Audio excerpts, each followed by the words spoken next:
अगर आपने recently instant funded account लिया है तो सबसे इंपॉर्टेंट क्वेश्चन ये नहीं है कि मैं कितना प्रॉफिट बना सकता हूँ, ये है कि मैं अकाउंट ब्लो करने से कैसे बच सकता हूँ। क्योंकि इंस्टेंट अकाउंट में कुछ भी पास करने की जरूरत नहीं है, आप रियल रूल्स के साथ डायरेक्टली ट्रेड कर सकते हो और उससे पे आउट बना सकते हो। और इसी वजह से बहुत सारे ट्रेडर्स फर्स्ट फ्यू डेज में ही अकाउंट अपने ब्रीच कर देते हैं, इंस्टेंट फंडेड वाले। आज के इस वीडियो में मैं आपको एक सिंपल फ्रेमवर्क दूंगा जिससे आप इंस्टेंट फंडेड अकाउंट आराम से ट्रेड कर सकते हो और ब्रीच किए बिना आप इजीली पे आउट उससे बना सकते हो। तो चलिए इस वीडियो को शुरू करते हैं। मेरा नाम है Bhushan, welcome back to the channel को अगर आपने अब तक सब्सक्राइब नहीं किया तो जल्द से जल्द सब्सक्राइब कर लीजिए ऐसे इंफॉर्मेटिव कंटेंट के लिए। सबसे पहले डिफरेंस समझते हैं। ट्रेडिशनल प्रोफॉर्म में आप पहले चैलेंज या फिर इवैल्यूएशन फेज पास करते हो, उसके बाद आपको फंडेड अकाउंट मिल जाता है। लेकिन instant funding model totally different है। इसमें ऑलरेडी आपको फंडेड अकाउंट मिल जाता है डायरेक्ट, आपको सीधा ट्रेड करके उससे पे आउट बनाना है, उनके रूल्स ब्रीच किए बगैर। बहुत अच्छी चीज लगती है ना कि इंस्टेंट फंडेड है,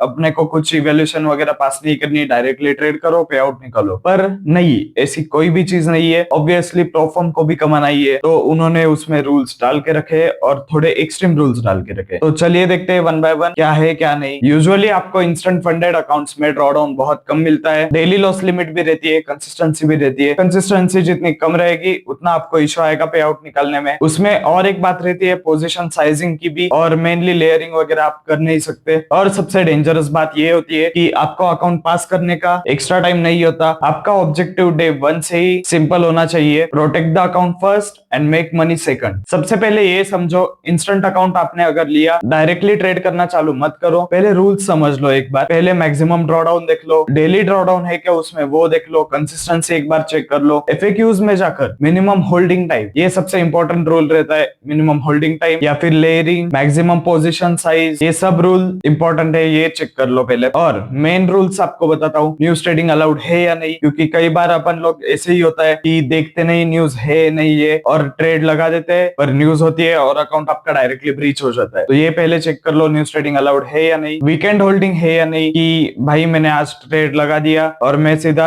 अब मंडे को ही खोलूंगा, तो ये अलाउड है या नहीं वीकेंड ट्रेडिंग, वो भी चेक कर सकते हो अगर आप वीकेंड ट्रेड करते हो तो। और सबसे इंपॉर्टेंट रूल, ड्रॉडाउन स्टैटिक है या ट्रेलिंग है, बिकॉज ये डिफरेंस आपकी risk management strategy totally change कर सकता है। क्योंकि अगर ट्रेलिंग ड्रॉडाउन हुआ तो आप ज्यादा रिस्क नहीं कर सकते, आपका अकाउंट डायरेक्टली ब्रीच हो जाएगा। अब आते हैं सबसे इंपॉर्टेंट पार्ट पर, रिस्क मैनेजमेंट। लेट्स से आपके अकाउंट का मैक्सिमम ड्रॉडाउन $2000 है। टेक्निकली आप सोच सकते हो कि मेरे पास $2000 है तो मैं 2000 पूरे रिस्क कर सकता हूँ, पर नहीं, आपका अकाउंट डायरेक्टली ब्लो हो जाएगा। एक बढ़िया अप्रोच आपको यही रहेगा कि एक फिक्स परसेंटेज आपके रूल्स में ही दिमाग में रख दो कि इतना ही परसेंट में एक ट्रेड पर रिस्क करूंगा, जैसे कि 1% हुआ या फिर 2% हुआ, कि मैक्स इतना ही रिस्क करना है मुझे, उसके बाद कुछ नहीं करना। अगर एसएल खाया तो चुपचाप शांत बैठना है, और टीपी हुआ तो वेल एंड गुड। और ये चीज करने से आप ज्यादा लॉसेस खा सकते हो डायरेक्टली अकाउंट ब्रीच करने से। अच्छा, आप 10 छोटे छोटे लॉस खा सकते हो रेदर देन 2 बड़े लॉस खाए और सीधा अकाउंट ब्रीच ही हो गया आपका। क्योंकि आपका ऑब्जेक्टिव ये नहीं रहना चाहिए कि मुझे एज फास्ट एज मनी बनाना है, आपका ऑब्जेक्टिव ये रहना चाहिए कि मुझे मेरा अकाउंट प्रोटेक्ट करना है। भले ही 1 महीने बाद मेरा पे आउट आए, पर पहले अकाउंट प्रोटेक्ट करो। और हाँ, मेन चीज, किसी फोमो में आकर अगर एक एसएल गया है $100 का तो सीधा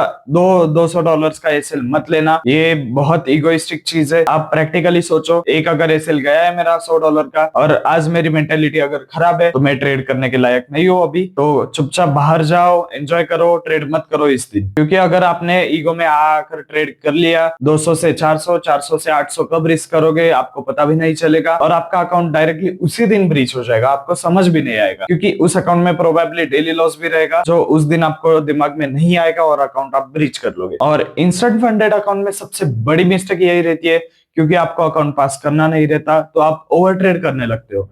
क्योंकि आपको लगता है डायरेक्टली भाई फंडेड अकाउंट है, ट्रेड कर लेता हूँ, प्रॉफिट बन जाएगा, इजीली प्रॉफिट विड्रॉ कर लूंगा। इतना इजी नहीं है गाइस। और हाँ, सबसे बड़ी आपकी गलती यही हो सकती है कि आपने एक आपको खुद को गोल दे के रखा है कि भाई एक वीक में मुझे $5000 बनाने हैं, ये वो। ऐसा नहीं होता, रियल मार्केट्स अलग मूव देते हैं, और आपको जब आपका प्रॉपर A+ सेटअप मिलेगा तभी आपको ट्रेड लेना है। ज्यादा ऐसे ही फुकट के ट्रेड नहीं लेना है आपको, क्योंकि यही मेन रीजन है आपका अकाउंट ब्लो हो सकता है। क्योंकि आपका गोल है कि भाई मुझे आज एक वीक में $5,000 बनाने हैं इस इंस्टेंट अकाउंट से, क्योंकि भाई मैंने भी मेरा अकाउंट 4 महीने तक होल्ड किया है लूसिड का, 3 से 4 महीने के बाद वो फंडेड हुआ है अभी। और हाँ, इंस्टेंट अकाउंट बिल्कुल भी ज्यादातर न्यूज ट्रेड करना अवॉइड ही करो, क्योंकि मार्केट बहुत वोलेटाइल होता है और इंस्टेंट अकाउंट में कंसिस्टेंसी रहती ही है। तो कंसिस्टेंसी की वजह से आपका अकाउंट डायरेक्टली ब्लो हो सकता है या फिर आप कभी पे आउट एलिजिबल हो ही नहीं सकते। इसलिए मैं कह रहा हूँ कि न्यूज ट्रेड बिल्कुल मत करना। और हाँ, मेरी यही सजेशन रहेगी कि आपका खुद का एक फिक्स टाइम रखो, जैसे कि मेरा है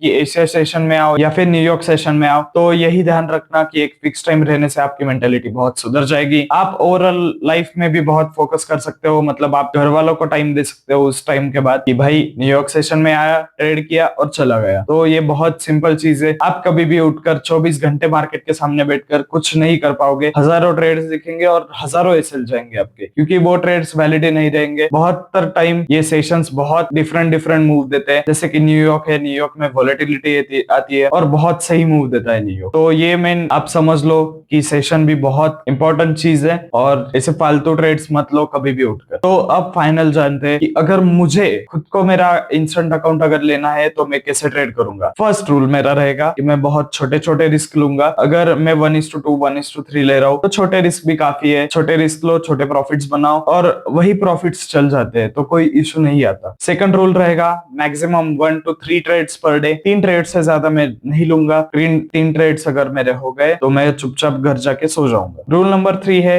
खुद की डेली लॉस लिमिट। मैंने खुद के माइंड में रखा है भाई इतना इतना अगर आज लॉस ले लिया है तो मैं अब अगले ट्रेड नहीं करूंगा। रूल नंबर 4 है नो रिवेंज ट्रेडिंग, क्योंकि अगर मेरा लॉस हुआ है तो ऐसे ही फोमो में आकर मैं ट्रेड नहीं करने वाला। चुपचाप पैसे पे शांत बैठूंगा, कुछ नहीं करूंगा। और सबसे इंपॉर्टेंट रूल है कि मैं खुद के ही सेटअप ट्रेड करूंगा, ना कि किसी भाई ऐसे ही दिख रहा है या फिर किसी की लाइव स्ट्रीम या फिर किसी का डिस्कॉर्ड देखकर ट्रेड करूं। और रूल नंबर 7 जो सबसे इंपॉर्टेंट है कि प्रोफॉर्म ने जो ट्रेडिंग टाइम दिया है, मतलब आपको जो होल्डिंग टाइम मिला है, कि जैसे कि आपको एक ट्रेड 2 मिनट के लिए होल्ड करनी है, वो फॉलो करना। वो बहुत इंपॉर्टेंट चीज हो जाती है कि आपको होल्डिंग टाइम फॉलो करना पड़ेगा। एक इंस्टेंट अकाउंट मतलब फ्री मनी नहीं है। आपको एक बैड डिसीजन करने के लिए और खुला छोड़ दिया है कि आप कुछ करना है, जो करना है करो, इसमें पास बीस कुछ नहीं करना, डायरेक्टली फंडेड अकाउंट है ये वो। तो आप बहुत सारी गलतियां करते हो, इसलिए जो आपके सेटअप से वही ट्रेड करना। तो आपको कैसा लगा ये वीडियो जरूर कमेंट में बताना। मिलते हैं अगली वीडियो में, अभी के लिए बाय बाय।